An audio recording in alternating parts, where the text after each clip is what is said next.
Hello everybody, I just want to go through a few things with these two bikes. If you cannot decide which one on the Explorer with the lower bar to step over, or the Pathfinder which is a step through since it's so much lower.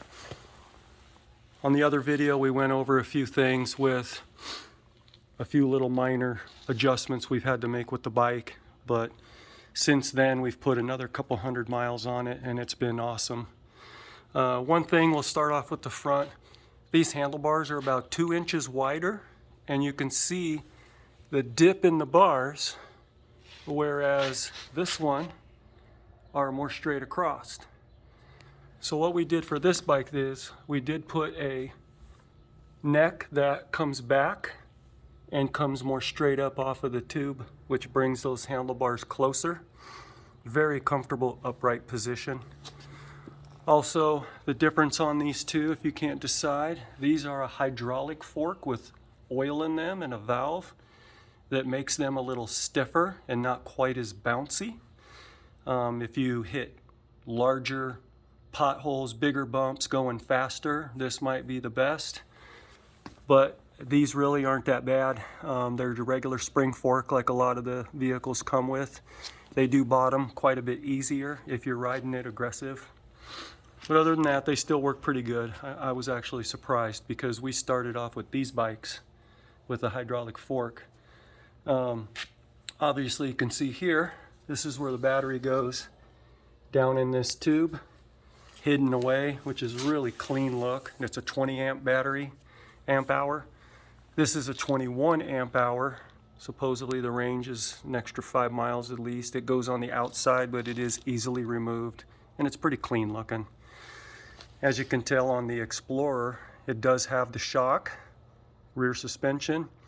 It is very stiff. You'll find that online if you look it up, and it's because the weight limit is so high on these bikes. Some people tend to think that the rear shock's a little stiff and the fork is a little soft. I think if this had a hydraulic fork, it'd be a perfect setup for me. I'm about 200 pounds.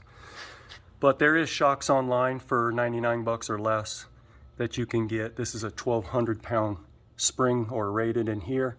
If you get something around 650 to 750, depending upon how much you weigh, it would work great. So what I did though is I put a suspension seat post on for 25 bucks. And now that kind of takes care of this being a little bit too stiff, having this soft seat post, which works pretty good. And it's not that springy, so it's really not too big of a deal. I did end up putting on this little chain guide, kind of like a motorcycle chain guide, and it helps with chain slap. So if you are riding in rough conditions, the chain isn't slapping around quite as much. On the step through, I ended up putting this cover on here, as I said in the other video, and it's been working great.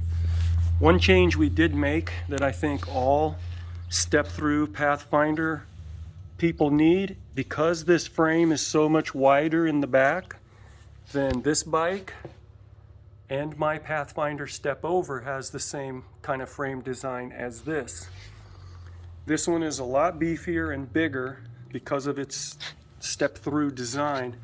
We added these pedal extensions because my wife's foot, her heel was hitting back here. And when I ride her bike, it was doing that too. These made a world of difference. These I would put on immediately. Get these things on there. They're a big deal. They help quite a bit. Another difference on the bike, as you can see, there's no rear suspension. It has the seat post suspension. Works better than most people think. I know everybody thinks they're pogo sticks, but they're really not. You can adjust the screw on the bottom, make them softer. This is a little more heavy-duty rack. The way it curves up at both ends, it holds the bag on nice. Whereas this one is a little lighter and thinner. It does the job, but it does not have the little curves front and back to help hold the bag on, which really isn't a huge big deal, but it is something to note. The controller on this one is on the outside exposed. I went ahead underneath here where my finger is. I drilled, take the cover off carefully, drilled a couple holes in there just in case any water or moisture gets in there that it can drain out. because the holes where the wires go in is at the front of the box. But back here, since the box is angled, you can see right there where I drilled the holes. That way some water can drip out of there and you won't have any electrical issues. The bikes are good. They're both bikes, they'll do 27 miles an hour if you're in pedal assist 5 and you work the pedals a little bit. They seem pretty darn fast to me. And like I mentioned in the other video, that controller on this bike is out here exposed. This one is covered and does have drain holes built in. And on my other video I mentioned that I made a little generic cardboard and Gorilla Tape skid plate for the wires. I have not done anything to this one yet. You can see the exposed wires under there. I think someone online does have a little skid plate for it. I got to try to find that guy so I can put a little skid plate on here.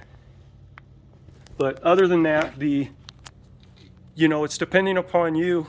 If you can get over this bar, this bike's great. If you can't do that, that's the way to go. I mean, that thing's probably, gosh, without measuring it, 22, 23 inches is all you got to lift your foot up and you're on that bike. So, and this bike, I did not change the neck like we did here because that bike is already an inch or two shorter from the seat to the handlebar. So it really doesn't need it. Unless you're towards that 5 foot mark. My wife's a little over 5.5 feet. She stretches that out easily. So same wheels, same tires, the stainless steel spokes, good aluminum rims.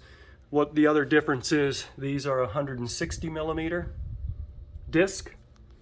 These are 180 millimeter. And believe it or not, the 20 millimeter, it does make a difference. I do have to use a little more finger pressure to squeeze for the brakes, but they work really good. There's really not an issue with it, but if you do tend to ride fast and jam the brakes real hard, just from being more aggressive or, that kind of thing, those 180s over there, they do grab with a little less pressure on the handle. They grab pretty hard. So hopefully that'll help you make a decision. And again, it's just going to be if you can get your leg over. If you can get your leg over this, you'll be able to ride these bikes.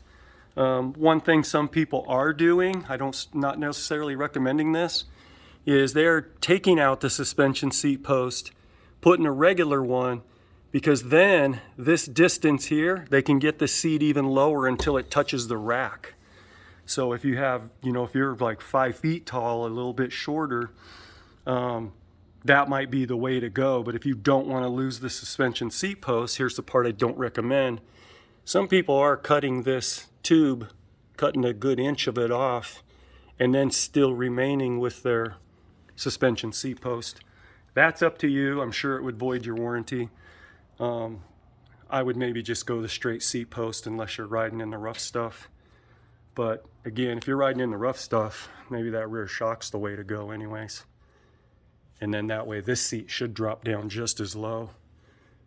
So, but that'll do it. If you guys have any questions, you can put comments in the bottom or try to get a hold of us at Family Fun Adventures. We're on Facebook. And check us out. Take care.